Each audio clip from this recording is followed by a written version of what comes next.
joined by Dr. Jane Goodall. Welcome to the summit. Thank you. What brings you here? I was invited to take part in the panel discussions on climate change, which of course is one of the challenges that we have to face, and it's just taken too long for people to get together as is happening now. So I really congratulate Governor Schwarzenegger on bringing this group together. It's fantastic. Now, all your work that you've done, you're really on the front line of climate change and seeing the changes that have occurred over time. What have been your observations?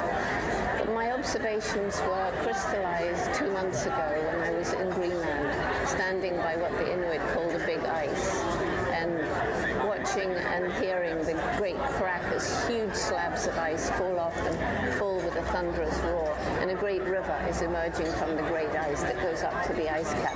Never ever was there any water there throughout the year, and it's happening so fast, this melt of the ice.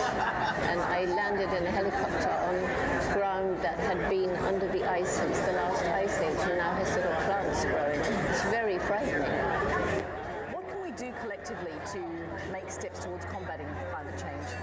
For each one of us, I think we can all do our bit to reduce our own carbon emissions, and that's partly vehicle use and things like that, but it's also eating a lot of meat, because the methane from intensive farming is creating a vast amount of greenhouse gas, and people aren't really aware of that. And I was really pleased to see the UN, last year it was, call on people to eat less meat. And how about yourself? What particular initiatives are you working on currently? Well, we're working in Tanzania. It started off protecting the forests and restoring the forests to help chimpanzee conservation, realizing that there'll be no conservation of chimps in forests while people have such miserable lives. So that led to a whole program, Take Care, to help the people. And in return, now working with them on their land use management plans, which are mandatory by the government, and they're agreeing to put the 10% conservation land in such a way that it's a buffer between the chimpanzees and their villages, and the trees already are like 30 foot high, and so there will be a way for the chimps, our chimps, to interact with others.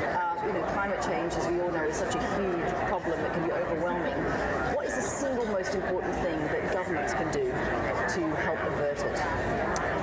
I suppose, the main thing is for governments to take it seriously and go to the Copenhagen meetings with a firm commitment to bring a meaningful treaty out of it, because that's what's going to make all the difference. That's going to free up money to help people who are most affected by climate change, who've done the least to create climate change, and that's the thousands and millions of people living in poverty, especially sub-Sahara, where it's already showing signs of increased drought in parts of Australia and so forth. So, it's really important to get some teeth into an agreement at that summit.